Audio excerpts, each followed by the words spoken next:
오늘의 성경 말씀 시편 100편 1절로 5절 말씀. 온 땅이여 여호와께 즐거이 부를지어다. 기쁨으로 여호와를 섬기며 노래하면서 그 앞에 나아갈지어다.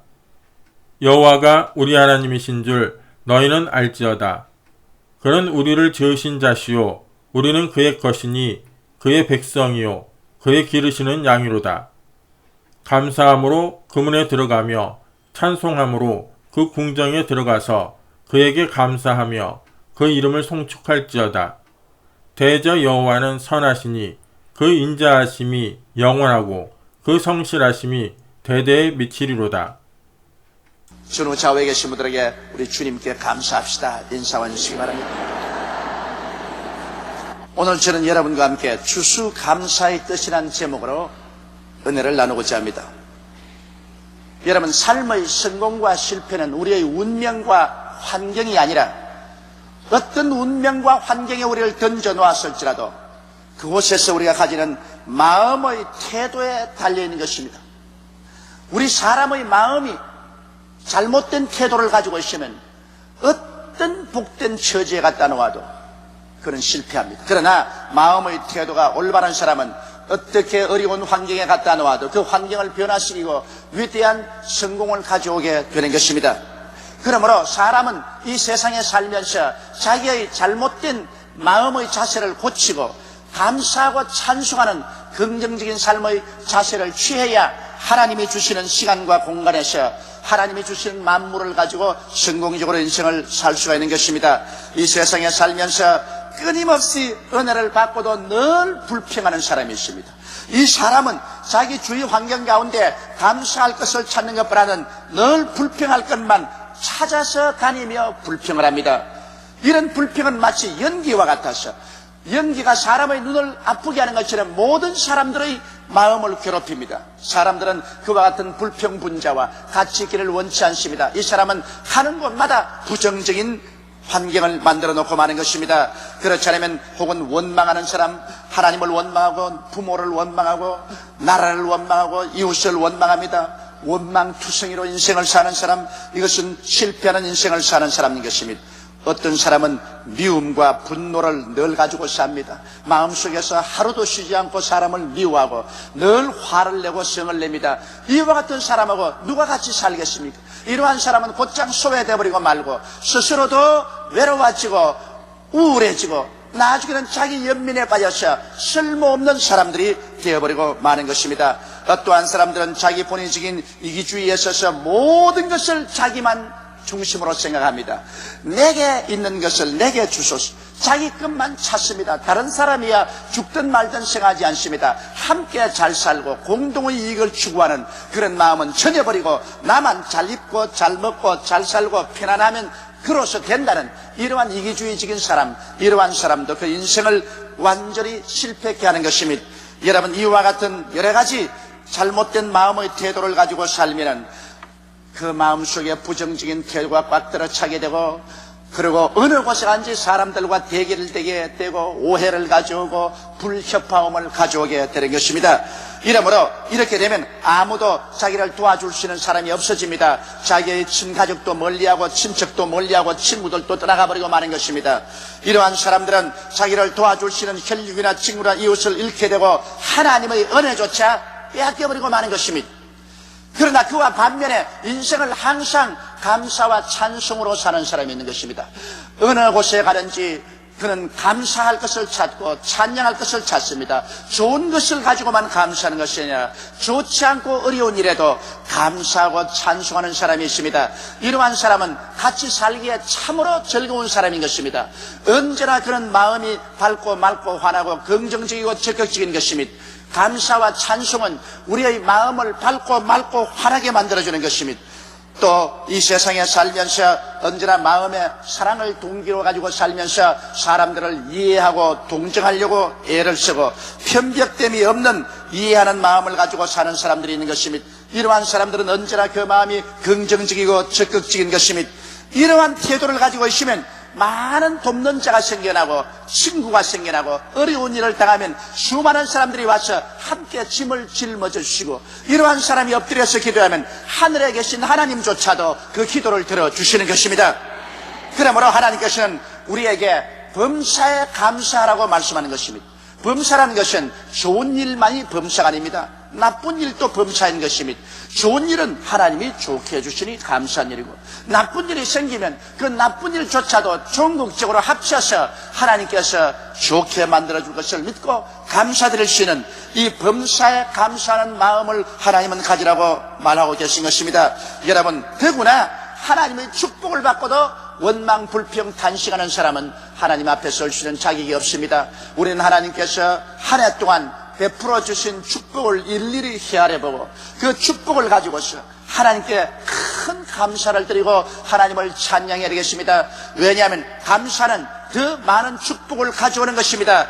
촛불을 보고 감사하면 전등불이 오고 전등불을 보고 감사하면 달이 오고 달을 보고 감사하면 태양이 오고 태양을 보고 감사하면 천국이 우리에게 다가온다고 설포주저는 말한 것입니다. 이러므로 여러분, 우리는 이 감사절을 맞이해서 왜 우리가 하나님께 추수감사 예배를 드리게 되는가, 그 여러 가지 면에 대해서 한번 마음속에 깊이 생각해 보고자 하는 것입니다. 첫째로 추수감사절의 유래가 어디냐는 것입니다. 무엇 때문에 우리가 교회에서 추수감사 예배를 드려야 하느냐, 이런 질문을 여러분 하게 될 것입니다. 추수감사 예배는 하나님께서 성경에 우리에게 그렇게 하라고 지시하신 것입니다. 하나님께서 이스라엘 백성을 애굽의 430년 종살이에서부터 해방시켜서 인도에 내어 광야를 지나서 젖과 꿀이 흐르는 가나안 땅으로 데리고 왔었습니다. 그리고 가나안에 들어와서 그들이 농토를 개간하고 곡식을 심어 거두고 살 때 하나님 앞에 반드시 추수한 것으로 감사하라고 명령을 하고 있는 것입니다. 하나님께서는 출애굽기 34장 22절에 이스라엘 백성들에게 이렇게 명령을 하셨습니다. 77절 곧 맥추의 초실절을 지키고 가을에는 수장절을 지키라 하셨고, 또 출애굽기 22장 29절에는 너는 너희 추수한 것과 너희 짜낸 접을 드리기에 드디게 말지라고 하셨습니다. 우리 하나님께서는 그러므로 봄에 맥추절도 지키고 가을에 수장절도 지키고 추수한 곡식을 하나님께 감사로 드리고, 또한 무슨 접을 짰으면 그것도 하나님께 반드시 드리라고 말씀하는 것입니다. 왜냐하면 여러분, 이 우주 만물은 다 하나님의 것입니다. 우리는 이 우주 만물 가운데 주인이 아니라 청지기입니다. 청지기는 하나님이 주신 것을 대리로 맡아서 누리는 것이기 때문에 하나님 주인에게 우리가 복받은 것을 반드시 드려야 되는 것입니다. 이것은 하나님께서 우주 만물의 주인이 된다는 것을 그 마음 가운데 반드시 시인하기 위해서 주님께서 그렇게 하시는 것입니다. 잠언서 3장 9절로 10절에는 내 재물과 내 소산물의 처음 익은 열매로 야훼를 공경하라. 그리하면 내 창고가 가득히 차고 내 접들에 새 포도즙이 넘치리라고 하는 것입니다. 우리 하나님께서는 우리에게 복을 주는 하나의 조건으로서 우리 하나님 앞에 먼저 처음 익을 열매로 감사하고 하나님을 예배하는 것입니다. 하나님께 이와 같이 실제로 우리의 물질을 가지고 감사하고 예배하면 하나님께서 그 조건을 위해서 하늘 문을 여시고 복을 주셔서 우리 창고가 가득하고 우리 포도즙 틀에 포도즙이 넘치도록 그렇게 만들어 주시겠다고 약속하신 것입니다. 하나님은 우리 백성들이 와서 하나님께 감사하기를 굉장히 고대하고 계십니다. 시편 50편 23절에 감사로 제사를 드리는 자가 나를 영화롭게 하라니 그 경의를 옳게 하는 자에게 내가 하나님의 구원을 보리라고 말씀하고 계신 것입니다. 오늘날 이 세상 사람들은 타락한 이후로 불평의 병에 들려 있습니다. 아담과 하와 타락 이후로 그 부패한 마음속에 가장 강한 세력이 원망과 불평인 것입니다. 그렇기 때문에 하나님께서는 원망과 불평은 타락의 표상으로서 가장 미워하고, 감사와 찬송은 구원받은 백성들의 표상인 것입니다. 그러므로 구원받은 백성들은 항상 입술로 감사와 찬송을 드리고 우리의 생활로 하나님께 감사의 제물을 드려야만 하는 것입니다. 이스라엘 백성들이 하나님의 인도를 받아서 430년 종살이된 애굽 땅에서 나와 젖과 꿀이 흐르는 가나안 땅으로 가는 도중에 얼마나 원망하고 불평했습니까? 조금만 어려운 일을 당하면은 그만 하나님을 바라보지 않고 환경을 바라보고 하나님을 원망하고 지도자를 원망한 것입니다. 하나님께서는 그 원망에 몸서리치셨습니다. 그 결과로 애굽에서 나온 모든 사람들을 다 광야에서 죽여버렸습니다. 감사할 줄 모르는 사람에게는 하나님께서 젖과 꿀이 흐르는 가나안 땅에 들어갈 자격이 없다고 말한 것입니다.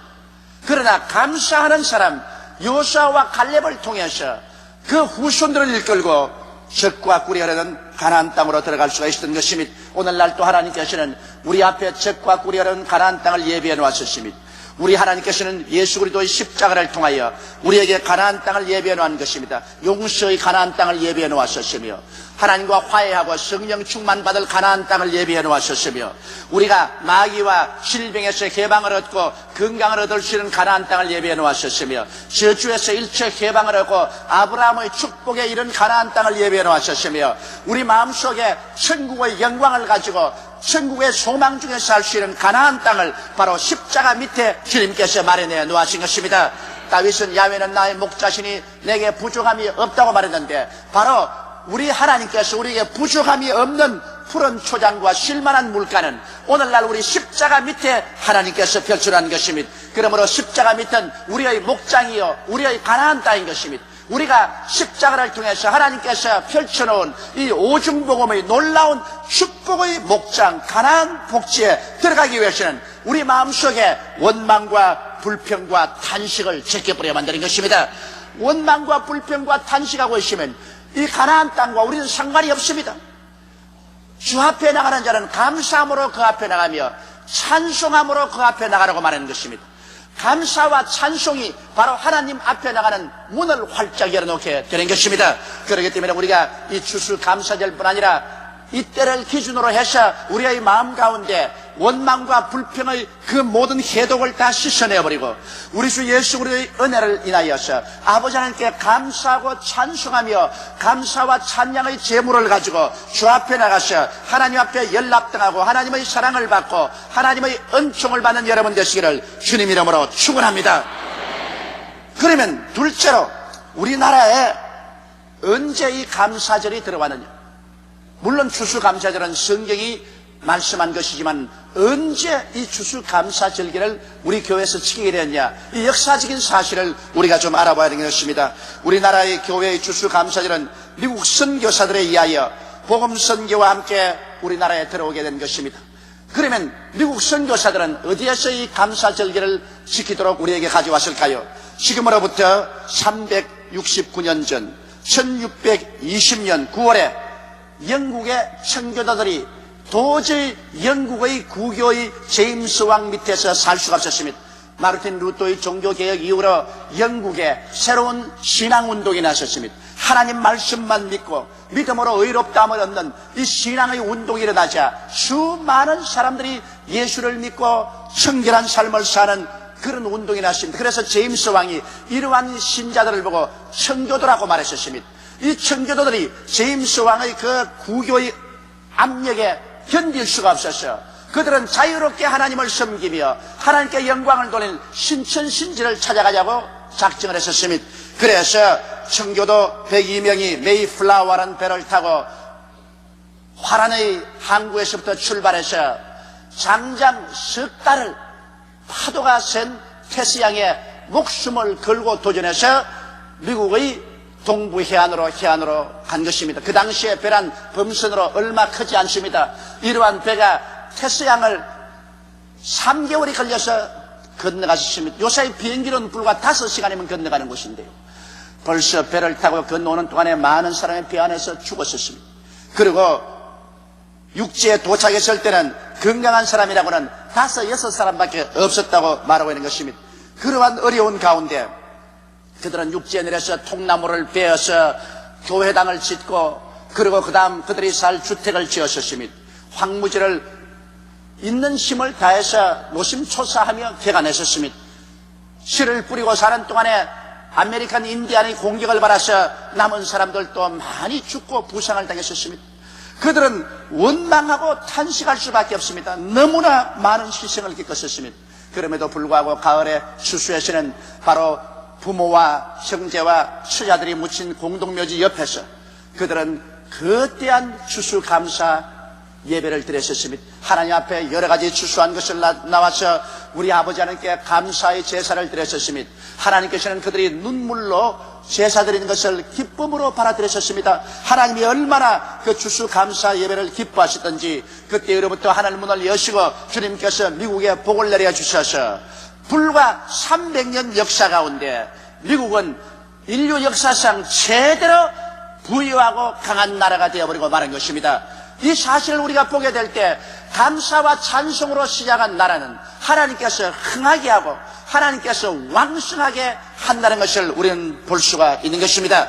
바로 미국 선교사들이 이 추수감사절기를 우리 한국의 복음을 전가하면서 가지고 와서 그때부터 우리 한국교회가 추수감사절기를 지나게 된 것입니다. 유독 이 아시아의 여러 나라 교회 중에서 한국교회만이 이 추수감사 예배를 적극적으로 드립니다. 그리고 추수감사 예배 때 우리는 그냥 나오지 아니하고 1년 동안 하나님께 복을 주신 것을 기억하고 있는 힘을 다해서 귀한 물질을 하나님 재단에 바치고 우리가 예배를 드리기 시작하는 것입니다. 많은 교회들이 이 추수감사 예배에 받는 헌금을 가지고 그 한 해에 모자란 예산을 다 메꾸는 그러한 교회 행정을 하고 있는 것입니다.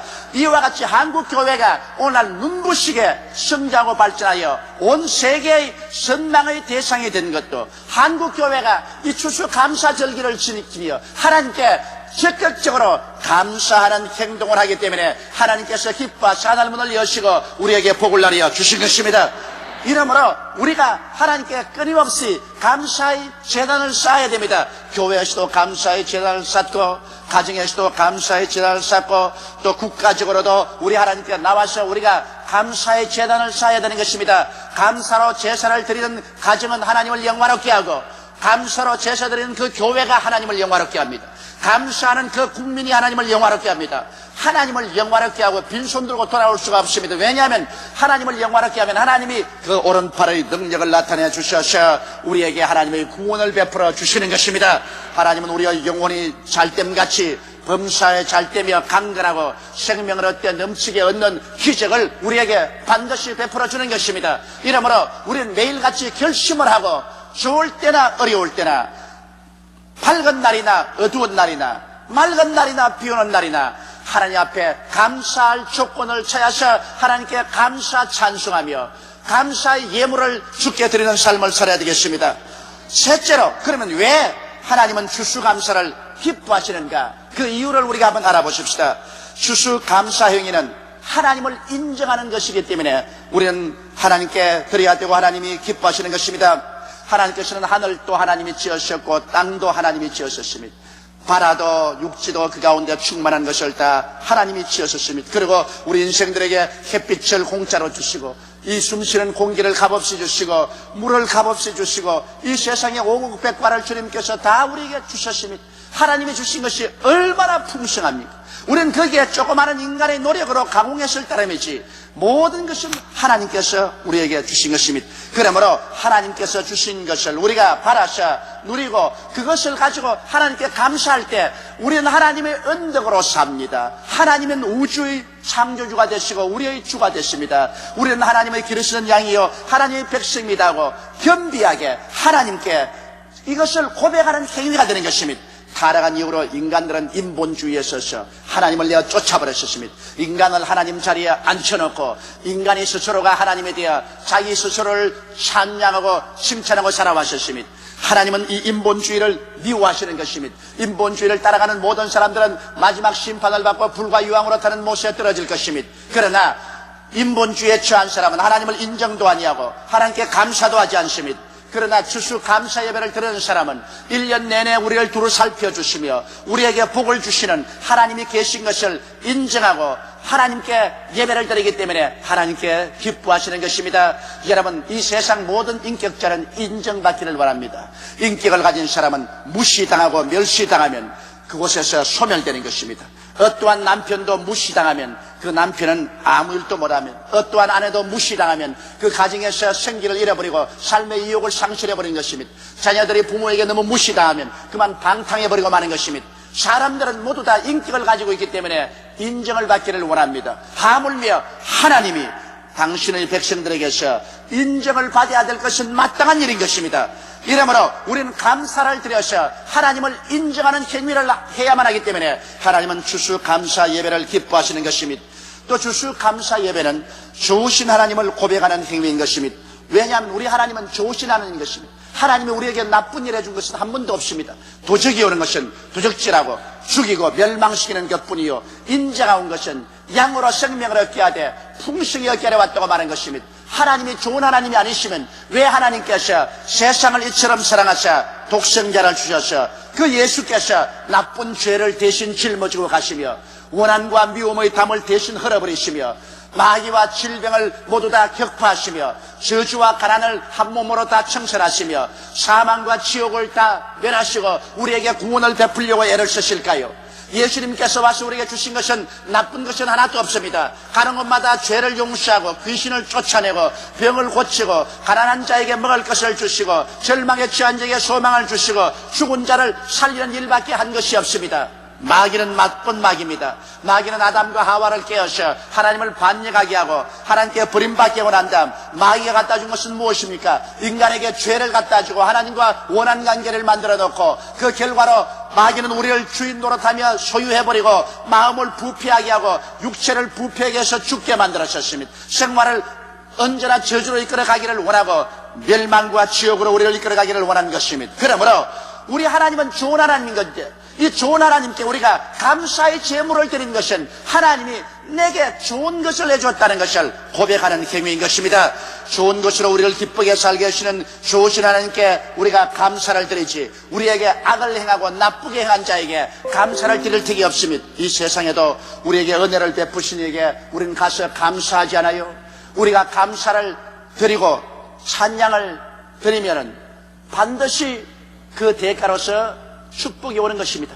이처럼 우리는 좋으신 하나님을 인정하기 위해서 우리가 감사의 제물을 드리게 되는 것입니다. 또한 우리가 감사의 예물을 드리는 것은 하나님께서 장래에도 은혜와 복을 주실 것을 믿는 믿음의 행위인 것입니다. 지금까지 받은 은혜를 내가 감사함으로 장차도 하나님께서 이런 은혜를 더욱 주실 것을 믿습니다. 그 행위가 바로 11조와 헌물, 감사 이런 것입니다. 말라기 3장 10절로 12절에 만군의 야훼가 이르노라 내가 너희의 온전한 11조를 창고에 들여 나의 집에 양식이 있게 하고 그것으로 나를 시험하여 내가 하늘 문을 열고 너희에게 복을 쌓을 것이 없도록 붙지 아니하나 보라. 만군의 야훼가 이르노라 내가 너를 위하여 황충을 금하여 너희 토지 소산을 멸하지 않게 하며 너희 밭에 포도나무의 과실로 귀한 질에 떨어지지 않게 하리니 너희 땅이 아름다워짐으로 열방이 너희를 복되다리라. 만군의 야훼의 말이니라. 하나님은 거짓말을 하지 않습니다. 하늘을 지으신 하나님, 땅을 지으신 하나님은 거짓의 하나님이 아닌 것입니다.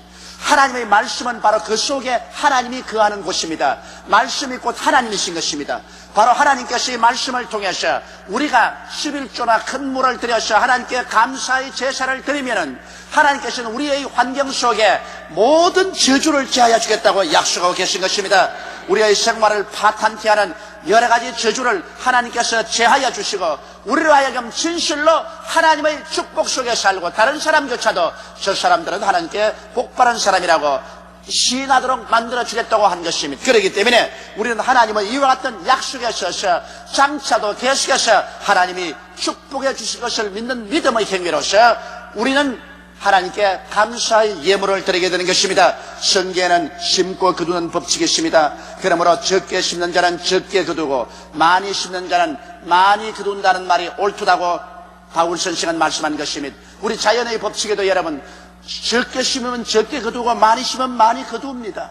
아무것도 심지 않으면 황무지가 되고 잡초만 무성할 따름인 것입니다. 이러므로 이것이 또한 영적인 법칙도 되는 것입니다.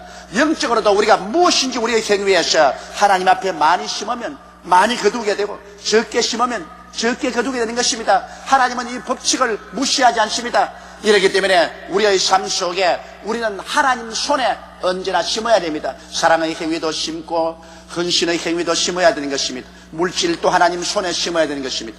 내가 마음대로 다른 데 심었어야 무슨 소용이겠어요. 우리에게 넘치게 주시는 하나님의 손길에 우리는 심어야 되는 것입니다. 그러면 심고 거두는 법칙에 의해서 우리가 감사로 심어놓으면 하나님께서 감사로 우리를 돌려주시는 것입니다. 주라 그리하면 돌려줄 것이니 곧 후회되어 눌러 흔들어 넘치게 해서 안겨주려고 하나님께서는 약속하여 주신 것입니다.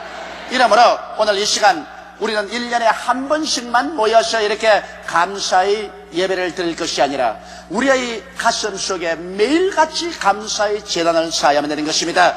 우리 저녁에 잠자리에 들어갈 때도 감사의 찬송을 가지고 들어가고 아침에 일어날 때도 감사의 찬송이 우리 마음속에 향기같이 하나님께 올라가도록 해야 될 것이며 하루 종일 우리는 하나님께 감사와 찬송을 드려야 될 것이며 그리고 우리 생활에 성령의 인도함을 통해서 언제나 하나님께 감사와 찬미의 예물을 가지고 또 선물을 가지고 하나님께 나와서 주를 경배하는 우리들이 되겠습니다. 하나님께서 무엇이 부족해서 우리에게 선물을 구하는 것이 아닙니다. 우리가 마음에 감사의 진실성을 표시하기 위해서 우리 하나님께 선물을 가지고 나오는 것입니다. 하나님을 적게 사랑하고 적게 감사하면 적게 우리 감사의 예물을 드릴 것이요 하나님을 많이 사랑하고 많이 감사하면 또 많이 우리 하나님께 예물을 드릴 것입니다. 세상에 준 것은 도로 돌아오지 않을는지 모르겠지만 하나님은 우리에게 받으시고 난 다음에 그것을 모른 채 하지 않습니다. 하나님께 주시는 것은 하나님께서 더 많이 주시기 위해서 우리에게 그렇게 하시는 것입니다. 저는 언제나 이 이야기를 기억합니다. 어느 가난한 과부가 겨울을 지나는데 추운 겨울에 관우질삭을 해서 먹고 삽니다. 그런데 애들이 화로가에 모여서 엄마 배고파 먹을 걸 달라 그럽니다. 그런데 이웃집에서는 부잣집이 사는데 떡을 찍는 소리가 쿵쿵 하고 납니다. 애들이 엄마 이웃은 떡 찍어 먹는데 엄마 이웃은 떡 찍어 먹는데 엄마가 눈물을 툭툭툭 흘리고 있다가 한참 안에 그래 우리도 떡 해 먹자. 보리밥죽도 못 먹는데 무슨 떡을 해 먹어요. 그러나 애들이 좋다고 신난다고 박수를 쳤습니다. 그 엄마가 부엌에 가더니만 보리쌀을 가지고서 보리 누룽지를 만들었어요. 아주 곱게 보리 누룽지를 만들어서 그것을 좋은 바구니에 담습니다. 애들이 와보고 엄마 떡 해 먹는다고 하더니 이거 보리 누룽지야? 보리 누룽지 아니야? 아니야 지금 떡을 너희들에게 먹게 해줄게. 그리고 맏딸을 불렀어. 얘야 이 보리 누룽지를 곱게 담았으니까 이걸 잘 덮었어. 이 떡 찍는 저 집에 갖다 드려라. 가서 주인에게 말하기를 우리 어머니가 날씨도 춥고 궁금한데 보리 누룽지를 만들었더니 어찌나 맛이 있어서 그냥 먹을 수가 없어서 나누어 먹으려고 가져왔습니다. 그렇게 말을 해라. 그 이상은 다른 말 하지 마라. 그래서 걔가 가서 아주머니 계세요? 그래 누구냐? 이웃에서 왔어요. 오냐 들어오너라. 그 뭐니? 예 우리 어머니가요 날씨도 춥고 궁금한데 보리 누룽지를 만들었는데 하도 맛있어서 같이 나누어 먹자고 가져왔어요. 그래 여기 어디 가져오너라. 보더니만 그 집에는 개도 안 먹는 거거든. 그러나 그 정성이 고맙단 말입니다. 보리 누룽지가 문제가 아니라 그 자기 끝이 해먹을 것인데 이웃에 고맙다고 나눠 먹겠다 가져오는 것이 너무 감사하니까 야 너 어머니 가서 정말 맛있게 먹는다고 말해라. 그러면서 부엌에 있는 애를 보면서 얘야 그 지금 찌고 있는 그 떡 큼직하게 도려내가지고서 이 바구니에 담아라. 그래서 돌려줘. 보리 누룽지를 가져간 그 소녀가 들어올 때는 김이 무럭무럭 나고 그 집에도 아직 미처 먹지도 아니한 그 떡을 바구니에 잔뜩 담아와가지고 그래서 그 어머니와 저렇게 나눠 먹었다는 이야기 있는 것입니다. 보리 누룽지와 떡 그것을 여러분 비교할 때 보리 누룽지는 아무것도 아니지 않아요? 그러나 왜 보리 누룽지가 떡을 가져왔습니까? 그 보리 누룽지에 있는 감사와 사랑 때문에 그런 것입니다. 여러분 우리가 진실로 감사하고 사랑을 하면은 그 감사와 사랑의 실물을 통해서 하나님께서는 기뻐하셔 하늘 문을 여시고 쌓을 것이 없도록 부어주는 것입니다. 우리가 하나님께 드리는 것은 보리 누룽지보다 더 못한 것입니다. 그러나 진실한 우리의 감사, 진실한 사랑이 당했을 때 하나님은 그 보리 누룽지를 보지 않고 우리의 감사를 보시는 것입니다. 그리고 하나님께서는 우리 기도를 응답하시고 우리의 영혼이 잘됨같이 범사에 잘됨에 강건하게 복을 나려 주시는 것입니다. 다 같이 우겨시게 기도드리겠습니다. 전능하시고 거룩하신 하나님 우리 아버지요, 우리는 이 세상을 살면서 원망할 일을 많이 당하고 시련과 환난을 많이 겪으면서 그만 그 파괴적인 세력에 붙잡혀서 이스라엘 백성처럼 원망하고 불평하고 탄식하고 미워하고 분노하고 이기주의가 되고 감사할 줄 모르게 되어버리고 맙니다. 내 아버지 하나님이시 오늘 추수감사절기를 당해서 우리가 1년 동안 살아올 때 하나님께서 베풀으신 이 많은 은혜를 생각하고 그 무엇보다도 하나님이 그 아들 예수님을 보내주셔서 십자가에서 우리 위해 죽어주심으로 그를 통해서 구원받고 하나님께 복을 받은 것을 우리가 생각하고 충심으로 감사할 수 있는 우리들이 되게 도와주시옵소서. 오늘 이 시간에 원망과 불평과 탄식일랑 다 흘러내가는 물에 던져버리게 도와주시옵시고 우리의 마음속에 감사와 찬양의 제단으로 바꾸어지게 도와주시옵소서. 감사와 찬송은 하나님의 능력을 가져오지만 원망과 불평은 오직 파괴밖에 가져오는 것이 없습니다. 우리 하나님 아버지여, 원망과 불평한 죄를 용서하여 주시옵소서. 제란에 쓰이는 이 종으로부터 시작해서 이 자리에 있는 모든 우리 성도들이 모두 다 원망과 불평과 탄식하며 살아온 죄를 회개하게 도와주시옵시고 오늘부터 찬송의 제단을 쌓고 살게 도와주시옵소서. 우리 주 예수님 이름으로 기도드리옵나이다. 아멘.